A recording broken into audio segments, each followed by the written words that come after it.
नमस्कार मु doctor Manorama Mahanti I M D Bhubaneswar पूरा ओडिशा राज्य वेदर ब्रीफिंग करुच्ची देखिए गत 24 घंटार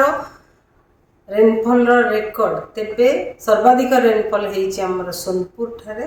328.4 मिलीमीटर ता सहित राज्यर अधिकांश स्थान में वर्षा रेकर्ड करा प्रबल वर्षा अति प्रबल अत्यंत प्रबल वर्षा रेकर्ड करा आमर अत्यंत प्रबल वर्षा 12टी स्थान में रेकर्ड करा 24टी स्थान में प्रबल अति प्रबल वर्षा रेकर्ड करा आउ 37टी स्थान में प्रबल वर्षा रेकर्ड करा ता सहित आगामी जदि आमर मनसून रेनफॉल स्टेटस देखा जमती कि प्रथम 1 जून टू नहीं कि 6 जुलाई पर्यंत आमर टोटल वर्षा राज्य रही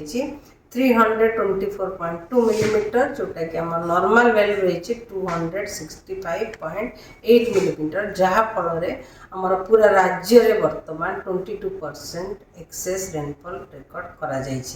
ता सहित राज्य रे सबु जिला गुड़िक सबु जिला गुड़िक नॉर्मल किंबा लार्ज एक्सेस किंबा लार्ज एक्सेस वर्षा रेकर्ड करा किंतु 3टी जिले में एपर्यंत डेफिशिएंट रेनफॉल रही जोटा कि आमर सुंदरगढ़ कलाहांडी एवं नवरंगपुर जिले ता सहित वर्तमान डिप्रेशन टी साउथ झारखंड एवं ता पाखापाखि नॉर्थ इंटीरियर ओडिशा पाखे रही जोटार कि रही कि आग को नॉर्थ वेस्टवर्ड गति कर मूव कर झारखंड नॉर्थ छत्तीसगढ़ एवं ता पाखापाखि ईस्ट मध्य प्रदेश दे आगामी 24 घंटा भितर से आगामी 24 घंटा राज्यर अधिकांश स्थान में हल्का मध्यम वर्षा होबार संभावना रही सहित प्रबल अति प्रबल वर्षा होबार संभावना रही सुंदरगढ़ झारसुगुड़ा देवगढ़ संबलपुर बरगढ़ सोनपुर बलांगीर नुआपड़ा जिले में जोटा कि वर्षा सहित कामा स्थान में प्रबल अति प्रबल वर्षा कि गोटे कि 2टा स्थान में प्रबल अति प्रबल वर्षा हो पारे ता सहित मयूरभंज केउंझर अनुगुल बौद्ध कंधमाल कलाहांडी नवरंगपुर जिले में गोटे कि 2टा स्थान में प्रबल वर्षा होबार संभावना रही काली कि 7 जुलाई अभ्यंतरण ओडिशार जिला गुड़िक अनेक स्थान में हल्का मध्यम वर्षा रही संभावना रही किंतु उपकूलवर्ती अंचल जिला गुड़िक किसी स्थान में हल्का मध्यम वर्षा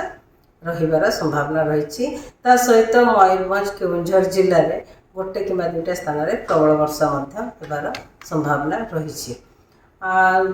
आमर 8 तारीख रु नहीं 13 तारीख पर्यंत 8 तारीख रु नहीं 12 तारीख 13 तारीख पर्यंत राज्य में किछि स्थान में हल्का मध्यम वर्षा रही संभावना रही पर्यंत वार्निंग किछि जारी करा जाय नहीं हेवी रेन प्रबल वर्षा होबार विशेष संभावना नहीं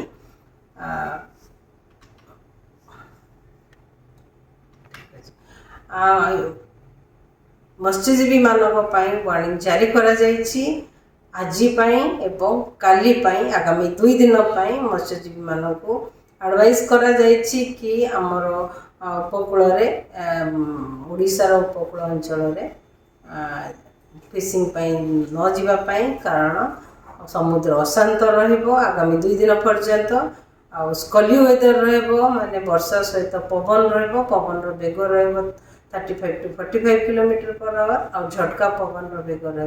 55 किलोमीटर पर आवर आगामी 48 घंटा पर्यंत से मत्स्यजीवी मानक जावाक बारण करा।